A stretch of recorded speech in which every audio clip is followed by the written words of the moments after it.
and the world has gone silent. You all know exactly what we're doing.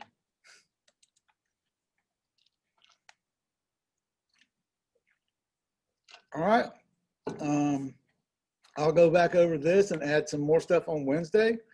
I'll give you the rest of the class to start working.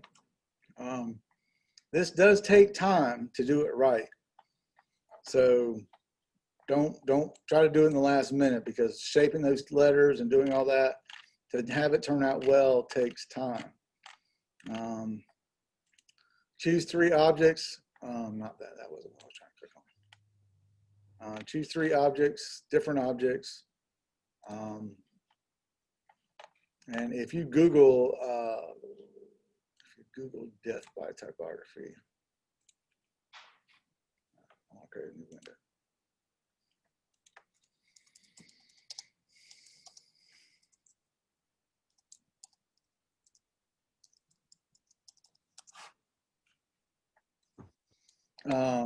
You'll see that there's tons of variations on this idea.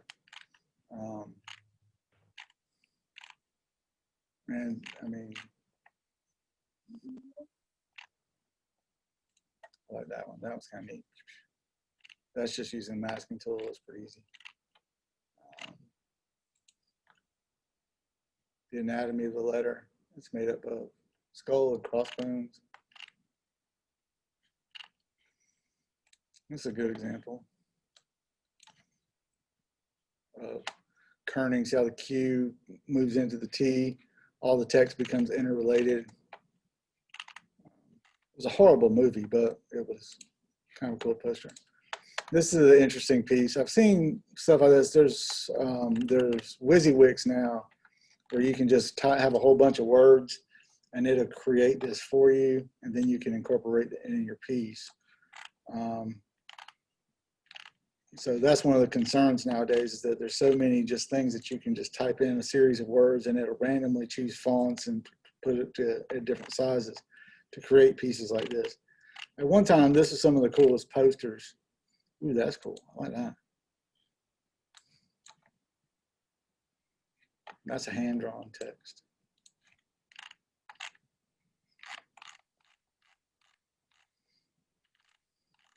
Get back up here, death by typography.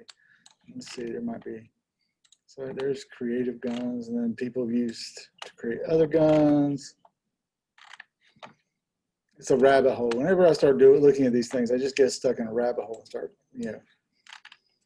2 hours later, I've got a folder full of images, and lost a whole bunch of my life. Oh, by the way, just use American English text. I like that. That's kind of cool.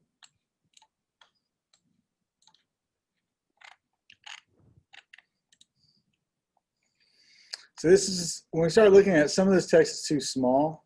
And that's okay, because here text isn't being used as text, it's used as texture.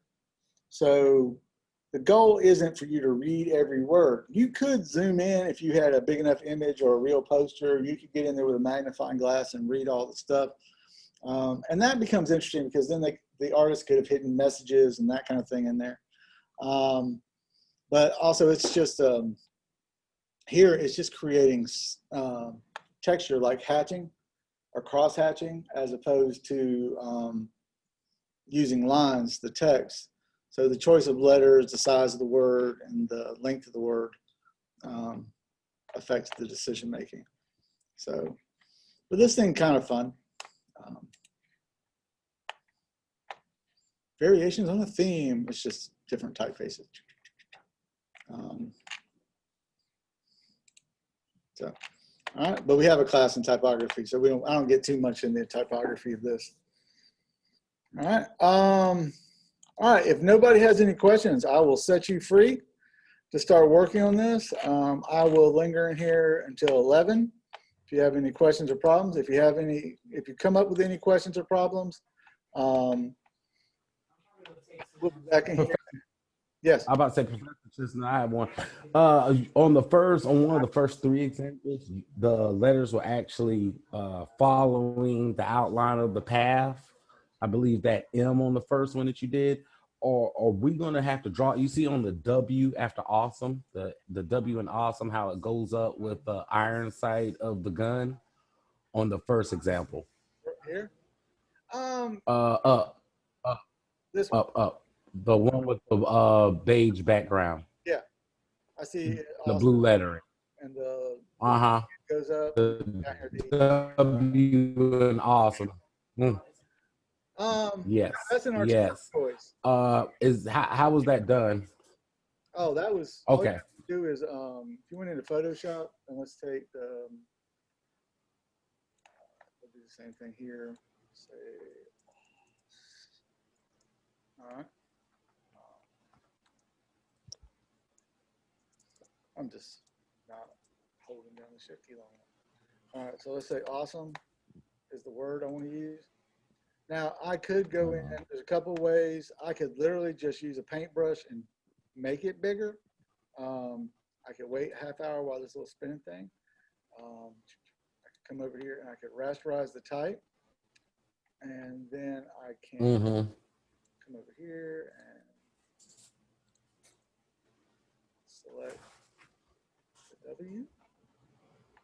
Say edit, transform, distort.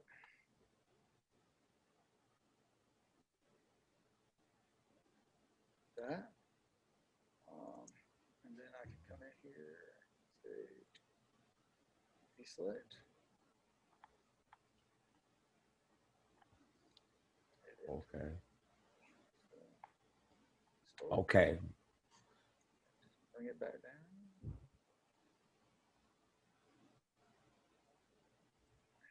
I got you. Okay. Yeah, I mean, I might have to go in and clean it up a little bit, but yeah, I mean, So magic lasso and then distort. Gotcha. yeah. And that's a design choice. If you decide to go that route, you can. Yeah, because I was trying to have the typography or the lettering go with the outside of the path. I'm not going to use a line on it. I was going to use the lettering to indicate the line of the form that I'm going to do. Okay. Yeah, it works.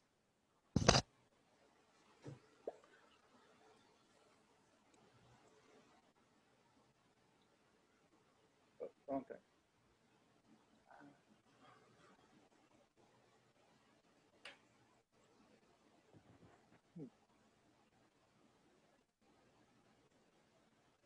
All right.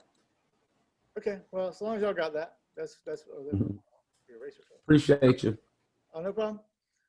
Feel free to get started if you need me. I'll be here for the next 20, waiting for this video to get straight.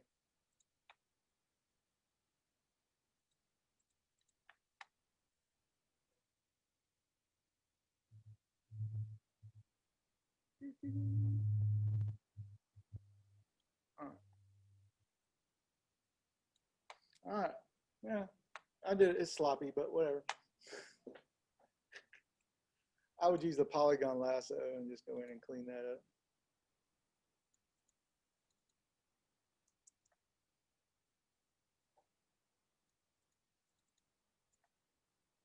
Just like that.